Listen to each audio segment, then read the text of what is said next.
Ok, donc voilà, maintenant on a parlé des avantages du Nodic d'un point de vue technique, d'un point de vue agronomique et d'un point de vue écologique.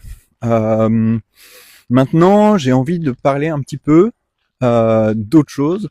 Je pense que c'est un problème très important dans la recherche sur l'agriculture, dans les mouvements agriculturels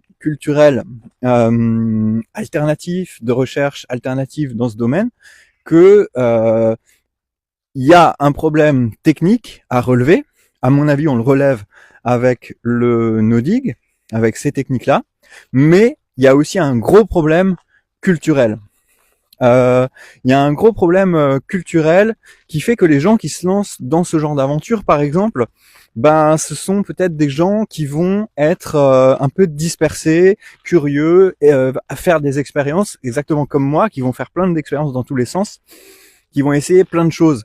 Et par exemple, qui vont essayer de faire des couverts végétaux avec de la paille de chanvre, avec de la paille de blé, qui vont essayer avec les feuilles mortes de hêtre, de chêne, qui vont essayer avec des plumes d'autruche et que sais-je, tous les matériaux qu'ils vont pouvoir trouver. Et toute cette diversité, elle est intéressante, elle est fascinante pour quelqu'un qui apprécie ce genre d'expérimentation. Euh, ouais, on va aller par là.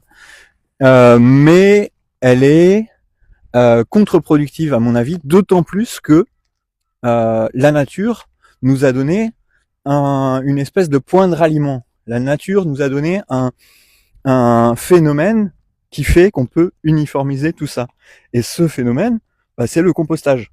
Le compostage qui permet de prendre n'importe quel matériau organique produit par la nature, tous ces matériaux dont je viens de parler, on peut les composter. À la fin, on va se retrouver avec un produit qui va avoir des différences. Hein. Il peut être plus ou moins humide, plus ou moins riche, plus ou moins transformé, plus ou moins carboné. Il y a plein de différences, plus ou moins acide, basique. Donc, ça ne veut pas dire que c'est totalement uniforme, mais c'est beaucoup plus uniforme. Et c'est cette uniformité, à mon avis, qui permet de faire une transformation culturelle. Il faut trouver les gens qui ont envie de travailler avec ce matériau-là. Et ce que ça permet, c'est de partir tous sur les mêmes bases et donc de reproduire les succès aussi. Parce que la diversité rend la chose trop complexe. C'est-à-dire, si on dit à quelqu'un, ouais, ok, je vais te former, tu vas devenir un maraîcher qui utilise les matières organiques pour lancer un projet de maraîchage. D'accord. Bon, alors voilà, tu peux utiliser de la paille, tu peux utiliser de ceci, de cela, mais il se trouve que chez toi, t'as que de la paille de chanvre et t'as pas du tout de paille de blé, ou alors t'as une paille de complètement autre chose, t'as du miscanthus, t'as que accès à des déchets verts, t'as que accès à des arbres, je sais pas, des arbres mystérieux que tu connais pas, et du coup tu vas arriver et en fait à cause de cette diversité, les circonstances elles vont être très différentes et le système il va pas fonctionner comme prévu. Et du coup, t'auras pas, il y a pas moyen en fait d'avoir une simplicité de la mise en œuvre qui permet à un projet comme ça de se lancer très très vite. Et on le voit, je veux dire, moi je regarde toujours plein de vidéos sur les projets à droite et à gauche qui ressemblent aux miens, tout ça. Et à chaque fois, c'est oui, bon, alors nous on utilise tel ou tel matériau, on met de la tonte d'herbe, parfois on met de la tonte d'herbe plutôt azotée, parfois on met de la tonte d'herbe plutôt ceci. Après, on utilise ce qu'on a, quoi, ce qui vient. Et on n'y comprend rien. Et on n'a pas accès, en fait, aux informations les plus utiles parce que il y a un gros manque d'uniformité. Et ça, c'est l'avantage de ce système en no-dig, qu'on part du principe que on utilise du compost et pas autre chose. Et là s'ouvre tout un champ de recherche autour de ça. Ça veut pas dire que tous les composts sont les mêmes. Il y a des composts très différents, comme je le disais. Mais par contre, ben du coup, voilà, c'est plus accessible de dire quels sont les types de compost. Étudie un petit peu ton type de compost. Il y aura des petits réglages à faire. C'est des petits réglages, mais c'est pas des réglages trop important, c'est faisable, on va dire. C'est moins le bordel et c'est moins chacun sa circonstance.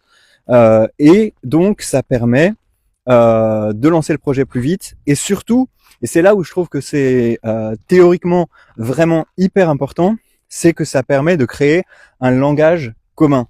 Et un langage commun, ça permet de communiquer, ça permet d'apprendre, ça permet de créer une communauté.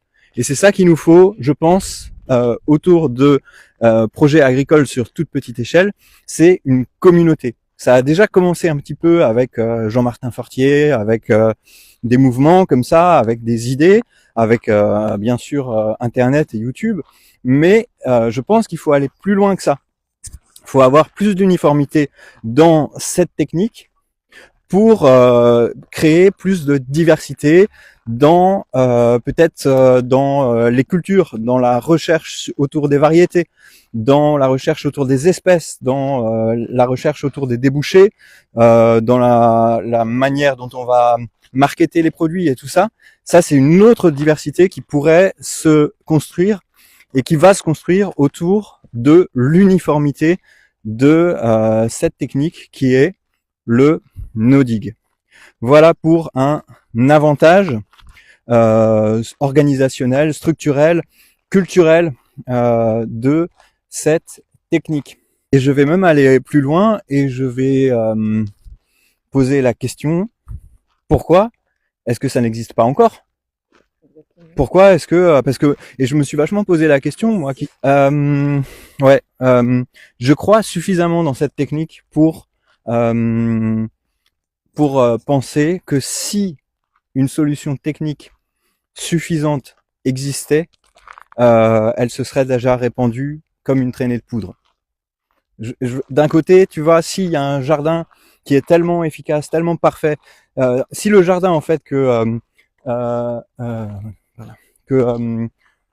il s'appelle, Richard Perkins nous vend, nous propose, qui est très inspirant, hein, moi ça me j'ai suivi les cours de Richard Perkins en général et sur le jardin no-dig en particulier.